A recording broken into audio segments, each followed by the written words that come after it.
बिहार के किसानों खाते में आज सीधे करीब 1600 करोड़ रुपए उनके खाते में पहुंच चुके हैं। करीब 22,000 करोड़ रुपए एक क्लिक पर देश भर के किसानों के खाते में पहुंचे हैं। और जैसे ही अभी मैंने क्लिक दबाई, मैं देख रहा था यहां पर भी जो राज्यों के दृश्य दिख रहे थे, यहां भी कुछ लोगों की तरफ मेरी नजर गई। वो फटाफट अपने मोबाइल देख रहे थे कि पैसा आया कि नहीं आया।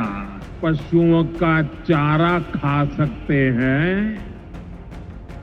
वो इन स्थितियों को कभी भी नहीं बदल सकते। प्रिय एवं बिहार के विकास के लिए समर्पित हमारे लाडले मुख्यमंत्री नीतीश कुमार जी, केंद्रीय मंत्रिमंडल में मेरे सहयोगी शिवराज सिंह चौहान जी, जीतन राम मांझी जी,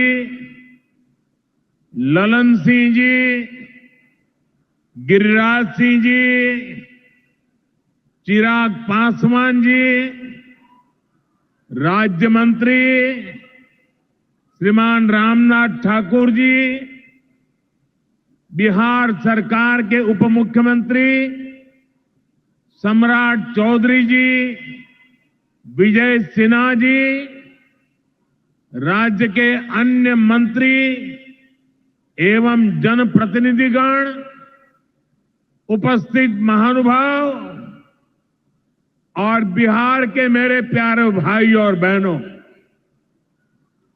आज हमारे साथ देश के कोने कोने में कई मुख्यमंत्री, कई मंत्री और करोड़ों करोड़ों किसान भी आज इस कार्यक्रम में हमारे साथ जुड़े हुए हैं।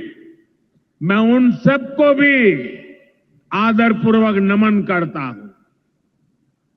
साथियों, महाकुंभ के समय में मंदरांचल की इस धरती पर आना अपने आप में बड़ा सौभाग्य है।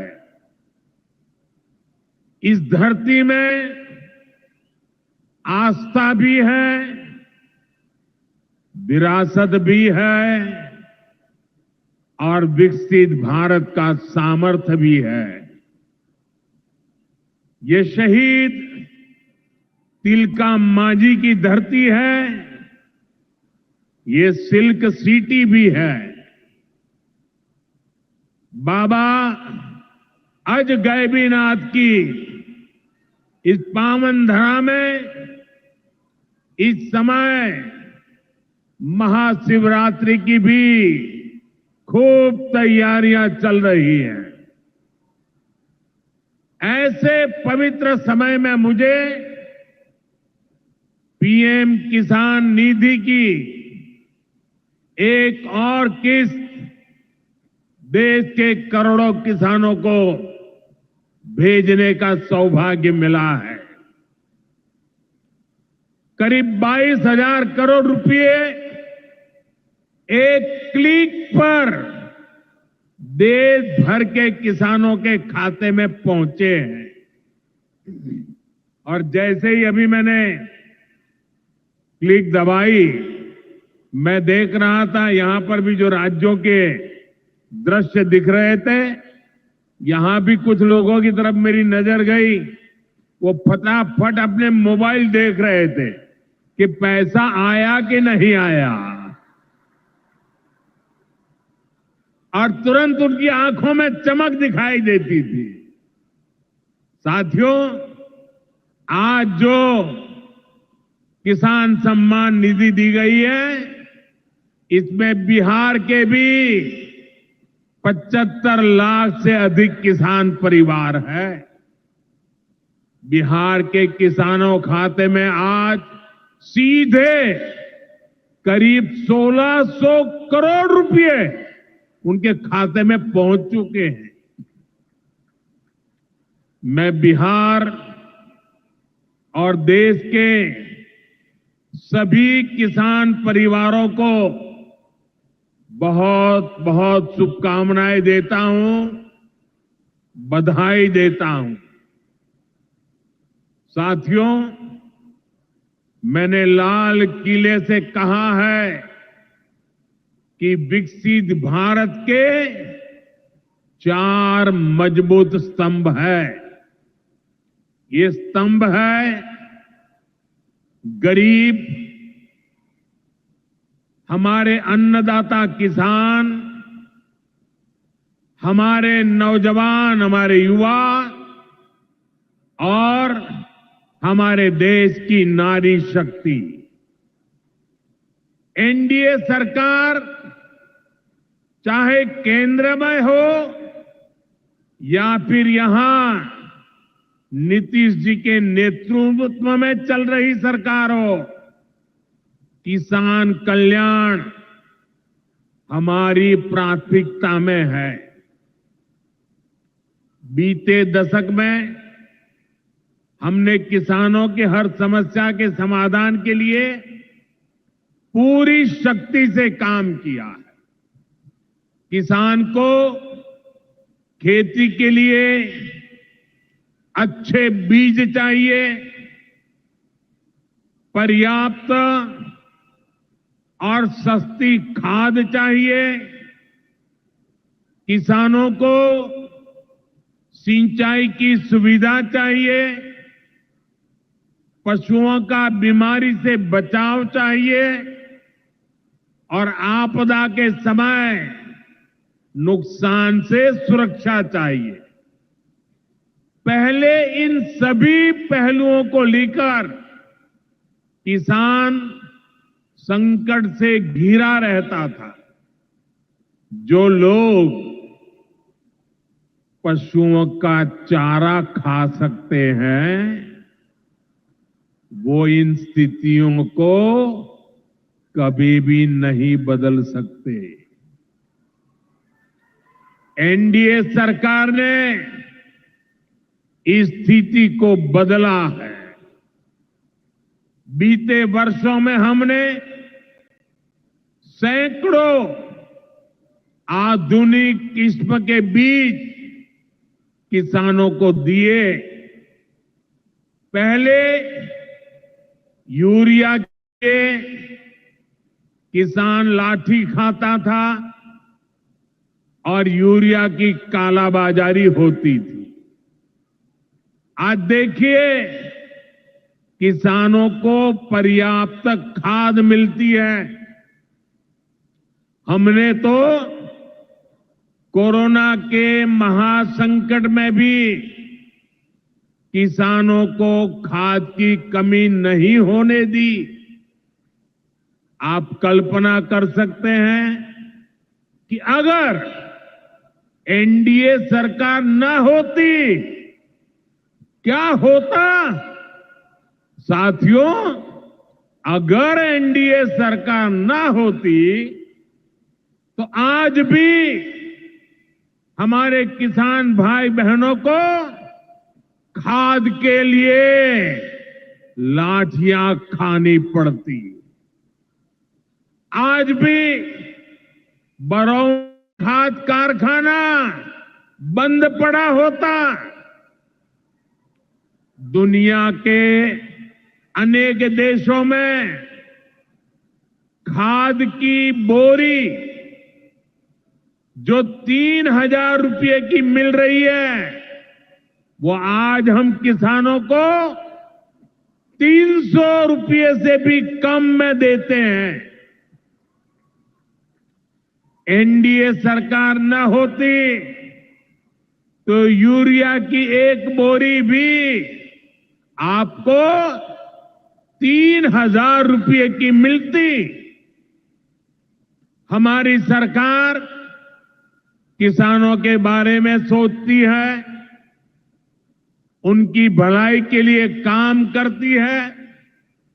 इसलिए यूरिया और डीएपी का जो पैसा किसानों को खर्च करना था,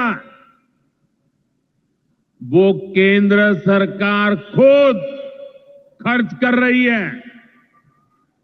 बीते 10 साल में करीब 12 लाख करोड़ रुपए जो खाद खरीदने के लिए आपके जेब से जाने थे वो बच गए। वो केंद्र सरकार ने बजट में से दिए हैं। यानी इतना सारा पैसा 12 लाख करोड़ रुपया देश के करोड़ों किसानों की जेब में बचा है। साथियों, एनडीए सरकार न होती तो आपको पीएम किसान सम्मान निधि ये भी नहीं मिलती।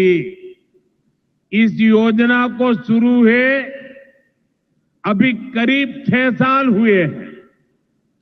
अभी तक लगभग 3,70,000 करोड़ रुपए सीधे किसानों के खाते में पहुंच चुके हैं।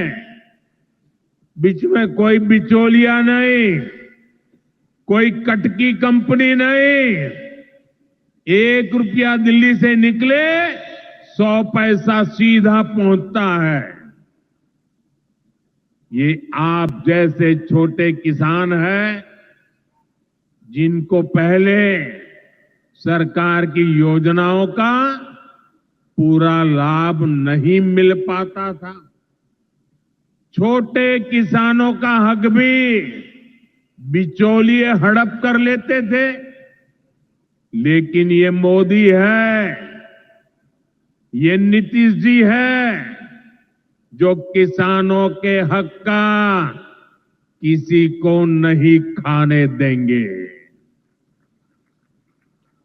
जब ये कांग्रेस वाले, जंगल राज वाले सरकार में थे तो इन लोगों ने खेती का कुल जितना बजट रखा था उससे कई गुना ज्यादा पैसा तो हम सीधे आप किसानों के बैंक खातों में भेज चुके हैं। ये काम कोई भ्रष्टाचारी नहीं कर सकता है। ये काम वही सरकार कर सकती है जो किसान कल्याण के लिए समर्पित है। साथियों, कांग्रेस हो, जंगल राज वाले हो, इनके लिए आप किसानों की तकलीफ भी कोई मायने नहीं रखती। पहले जब बाढ़ आती थी, सूखा पड़ता था, ओला पड़ता था, तो ये लोग किसानों को अपने हाल पर छोड़ देते थे। 2014 में जब आपने एनडीए को आशीर्वाद दिया तो मैंने कहा ऐसे नहीं चलेगा। एनडीए सरकार ने पीएम फसल बीमा योजना बनाई। इस योजना के तहत 2.25 लाख करोड़ रुपए का क्लेम किसानों को आपदा के समय मिल चुका है। साथियों, जो भूमिहीन है, जो छोटे किसान है, उनकी आय को बढ़ाने में एनडीए सरकार पशुपालन को बढ़ावा दे रही है। पशुपालन गांव में हमारी बहनों को लखपति दीदी बनाने में भी बहुत काम आ रहा है। देश में अभी तक करीब 1.25 करोड़ लखपति दीदी बन चुकी है।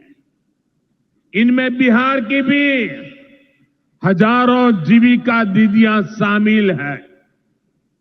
बीते दशक में भारत में दूध उत्पादन 14 करोड़ टन से बढ़कर, ये याद रखिए, 10 साल में 14 करोड़ टन दूध उत्पादन से बढ़कर के 24 करोड़ टन दूध उत्पादन हो रहा है। यानी भारत ने दुनिया के नंबर 1 दूध उत्पादक के रूप में अपनी भूमिका को और सशक्त किया है। इसमें बिहार की भी बहुत बड़ी भागीदारी है। आज बिहार में सहकारी दूध संघ प्रतिदिन 30 लाख लीटर दूध खरीदता है। इसके कारण हर साल 3,000 करोड़ रुपए से अधिक बिहार के पशुपालकों, हमारी माताओं बहनों के खाते में पहुंच रहे हैं। साथियों, मुझे खुशी है कि डेयरी सेक्टर को बढ़ावा देने के हमारे प्रयासों को राजीव रंजन जी, हमारे ललन सिंह जी बहुत ही कुशलता के साथ आगे बढ़ा रहे हैं। इनके प्रयासों से यहां बिहार में 2 परियोजनाएं तेजी से पूरी हो रही है। मोतीहारी का सेंटर ऑफ एक्सीलेंस बेहतरीन देसी नस्ल की गायों के विकास में मदद करेगा। दूसरा बरौनी का मिल्क प्लांट है। इस क्षेत्र के 3 लाख किसानों को फायदा होगा, नौजवानों को रोजगार मिलेगा। साथियों, हमारे जो नाविक साथी हैं, जो मछुआरे साथी हैं, इनको पहले की सरकारों ने कोई फायदा नहीं दिया। हमने पहली बार मछली पालकों को किसान क्रेडिट कार्ड की सुविधा दी है। ऐसे ही प्रयासों से आज मछली उत्पादन में बिहार शानदार प्रदर्शन कर रहा है। और अभी जैसे मुख्यमंत्री जी ने बताया, पहले मछली हम बाहर से लाते थे और आज मछली में बिहार आत्मनिर्भर बन गया है। और मुझे याद है 2014 के पहले 2013 में जब मैं चुनाव अभियान के लिए आया था, तब मैंने कहा था कि मुझे आश्चर्य हो रहा है कि बिहार में इतना पानी है, मछली हम बाहर से क्यों लाते हैं। आज मुझे संतोष है कि बिहार के लोगों की मछली की जरूरत बिहार में ही पूरी हो रही है। 10 साल पहले बिहार मछली उत्पादन में देश के 10 राज्यों में से एक था। आज बिहार देश के टॉप 5 बड़े मछली उत्पादक राज्यों में से एक बन चुका है। फिशरीज सेक्टर पर हमारे फोकस का बहुत बड़ा फायदा हमारे छोटे किसानों को हुआ है, मछुआरे साथियों को हुआ है। भागलपुर की पहचान तो गंगा जी में रहने वाली डॉल्फिन से भी होती रही है। ये नमामि गंगे अभियान की भी बहुत बड़ी सफलता है। साथियों, बीते वर्षों में सरकार के प्रयासों से भारत का कृषि निर्यात बहुत अधिक बढ़ा है। इससे किसानों को उनकी उपज की ज्यादा कीमत मिलने लगी है। कई कृषि उत्पाद ऐसे हैं जिनका पहली बार निर्यात शुरू हुआ है, एक्सपोर्ट हो रहा है। अब बारी बिहार के मखाना की है। मखाना आज देश के शहरों में सुबह के नाश्ते का प्रमुख अंग हो चुका है। मैं भी 365 दिन में से 300 दिन तो ऐसे होंगे कि मैं मखाना जरूर खाता हूं। ये एक सुपर फूड है जिसे अब दुनिया के बाजारों तक पहुंचाना है। इसलिए इस वर्ष के बजट में मखाना किसानों के लिए मखाना बोर्ड बनाने का ऐलान किया गया है। ये मखाना बोर्ड मखाना उत्पादन, प्रोसेसिंग, वैल्यू एडिशन और मार्केटिंग ऐसे हर पहलू में बिहार के मेरे किसानों की मदद करेगा। साथियों, बजट में बिहार के किसानों और नौजवानों के लिए एक और बड़ी घोषणा भी की गई है। पूर्वी भारत में फूड प्रोसेसिंग इंडस्ट्री को बढ़ावा देने के लिए बिहार एक बड़े केंद्र के रूप में उभरने वाला है। बिहार में national institute of food technology and entrepreneurship की स्थापना की जाएगी। यहां बिहार में कृषि के क्षेत्र में 3 नए सेंटर ऑफ एक्सेलेंस की भी स्थापित किए जाएंगे। इनमें से एक हमारे भागलपुर में ही स्थापित होगा। यह सेंटर आम की जर्दालू किस्म पर फोकस करेगा। 2 और केंद्र मुंगेर और बक्सर में बनाए जाएंगे, जो टमाटर, प्याज और आलू किसानों को मदद देंगे। यानी किसान हित के निर्णय लेने में हम कोई कसर बाकी नहीं छोड़ रहे। साथियों, आज भारत कपड़े का भी बहुत बड़ा निर्यातक बन रहा है। देश में कपड़ा उद्योग को बल देने के लिए अनेक कदम उठाए जा रहे हैं। भागलपुर में तो कहा जाता है कि यहां पेड़ भी सोना उगलते हैं। भागलपुरी सिल्क, टसर सिल्क पूरे हिंदुस्तान में मशहूर है। दुनिया के दूसरे देशों में भी टसर सिल्क की डिमांड लगातार बढ़ रही है।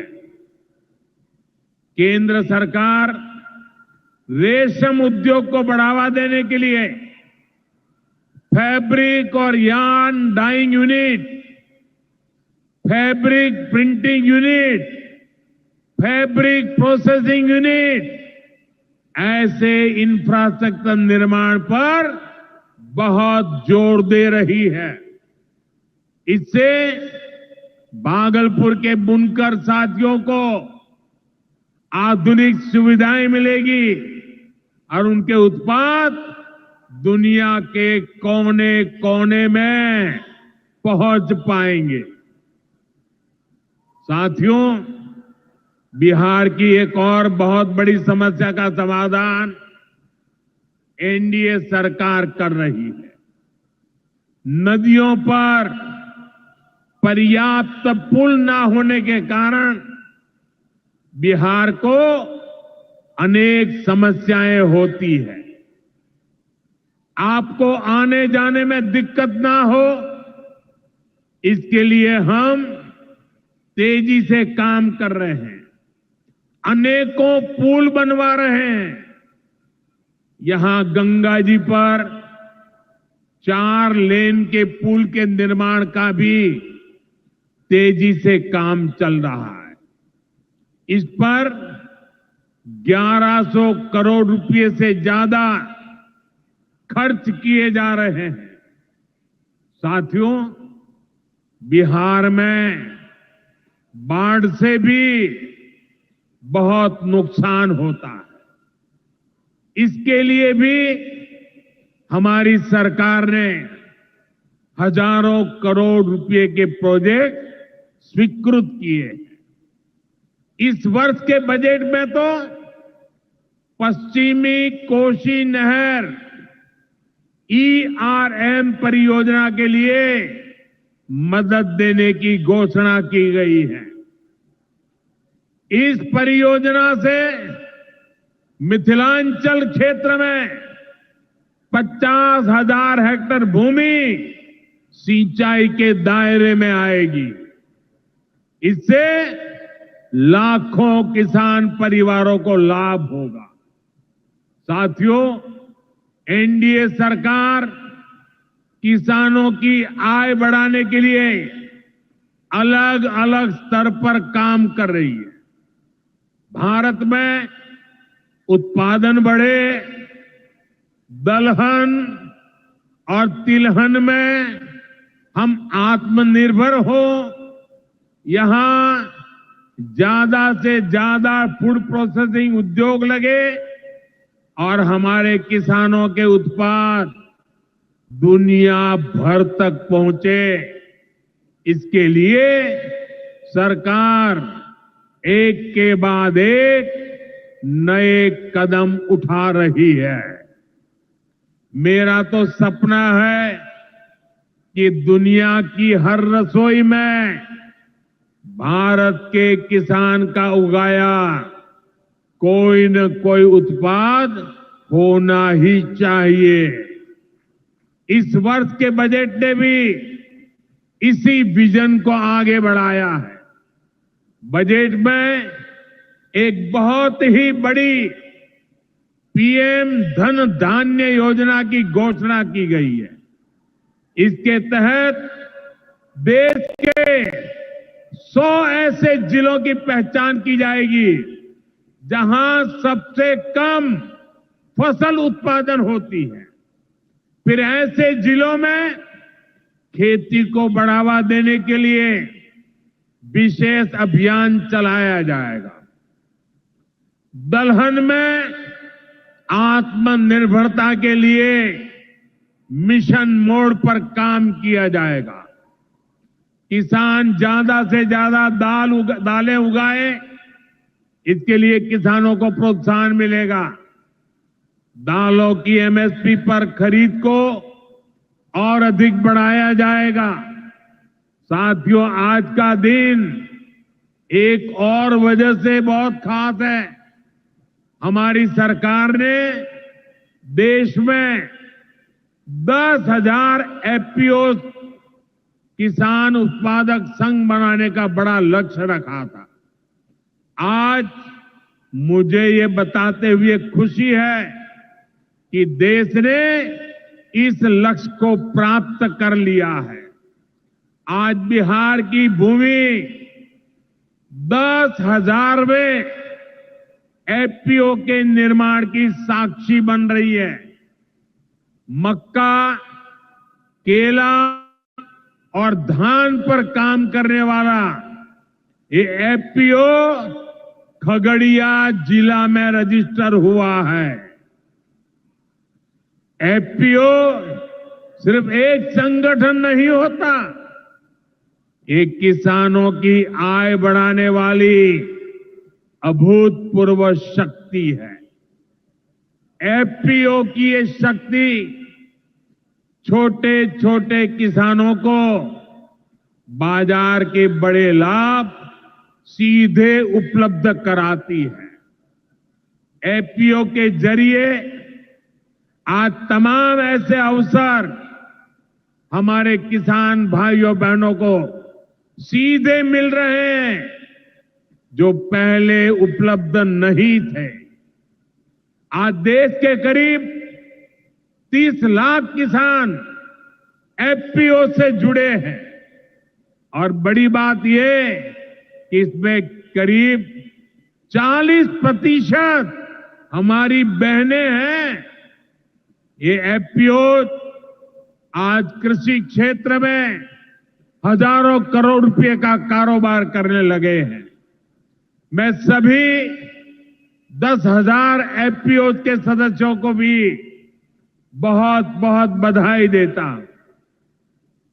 साथियों, एनडीए सरकार बिहार के औद्योगिक विकास पर भी उतना ही बल दे रही है। बिहार सरकार भागलपुर में जो बहुत बड़ा बिजली कारखाना लगा रही है, उसको कोयले की भरपूर पूर्ति की जाएगी। इसके लिए केंद्र सरकार ने कोल लिंकेज को स्वीकृति दे दी है। मुझे पूरा भरोसा है यहां पैदा होने वाली बिजली बिहार के विकास को नई ऊर्जा देगी। इससे बिहार के नौजवानों को रोजगार के नए अवसर मिलेंगे। साथियों, पूर्वोदय से ही विकसित भारत का उदय होगा और हमारा बिहार पूर्वी भारत का सबसे अहम स्तंभ है। बिहार भारत की सांस्कृतिक विरासत का प्रतीक है।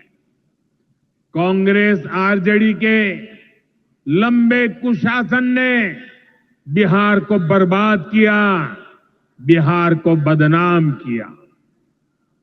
लेकिन अब विकसित भारत में बिहार का वही स्थान होगा जो प्राचीन समृद्ध भारत में पाटलिपुत्र का था। इसके लिए हम सभी मिलकर निरंतर प्रयास कर रहे हैं। बिहार में आधुनिक कनेक्टिविटी के लिए, सड़कों के नेटवर्क के लिए, जन कल्याण की योजनाओं के लिए एनडीए सरकार प्रतिबद्ध होकर काम कर रही है। मुंगेर से भागलपुर होते हुए मिर्जा चौकी तक करीब 5,000 करोड़ रुपए की लागत से नया हाईवे भी बनाने का काम शुरू हो रहा है। भागलपुर से औंसडीहा तक 4 लेन सड़क को चौड़ा करने का काम भी शुरू होने जा रहा है। भारत सरकार ने विक्रमशिला से कटारिया तक नई रेल लाइन और रेल पुल को भी स्वीकृति दे दी है। साथियों, हमारा ये भागलपुर सांस्कृतिक और ऐतिहासिक रूप से बहुत महत्वपूर्ण रहा है। विक्रमशिला विश्वविद्यालय के कालखंड में ये वैश्विक ज्ञान का केंद्र हुआ करता था। हम नालंदा विश्वविद्यालय के प्राचीन गौरव को आधुनिक भारत से जोड़ने का काम शुरू कर चुके हैं। नालंदा विश्वविद्यालय के बाद अब विक्रमशिला में भी सेंट्रल यूनिवर्सिटी बनाई जा रही है। जल्द ही केंद्र सरकार इस पर काम शुरू करने वाली है। मैं नीतीश जी, विजय जी, सम्राट जी सहित बिहार सरकार की पूरी टीम को बधाई देता हूं। आप इस प्रोजेक्ट से जुड़ी जरूरतों को पूरा करने में तेजी से जुटे हैं। साथियों, एनडीए सरकार भारत की गौरवशाली विरासत के संरक्षण और वैभवशाली भविष्य के निर्माण के लिए एक साथ काम कर रही है। लेकिन ये जो जंगल राज वाले हैं, इनको हमारी धरोहर से, हमारी आस्था से नफरत है। इस समय प्रयागराज में एकता का महाकुंभ चल रहा है। ये भारत की आस्था का, भारत की एकता और समरसता का सबसे बड़ा महोत्सव है। पूरे यूरोप की जितनी जनसंख्या है, उससे भी ज्यादा लोग अब तक एकता के इस महाकुंभ में डुबकी लगा चुके हैं, स्नान कर चुके हैं। बिहार से भी गांव-गांव से श्रद्धालु एकता के इस महाकुंभ होकर आ रहे हैं। लेकिन ये जंगलराज वाले महाकुंभ को ही गाली दे रहे हैं। महाकुंभ को लेकर भद्दी भद्दी बातें कर रहे हैं। राम मंदिर से चिढ़ने वाले लोग महाकुंभ को भी कोसने का कोई मौका नहीं छोड़ रहे हैं। मैं जानता हूं, महाकुंभ को गाली देने वाले ऐसे लोगों को बिहार कभी भी माफ नहीं करेगा। साथियों, बिहार को समृद्धि के नए पथ पर ले जाने के लिए हम दिन रात ऐसे ही मेहनत करते रहेंगे। एक बार फिर देश के किसानों को और बिहार वासियों को बहुत बहुत बधाई।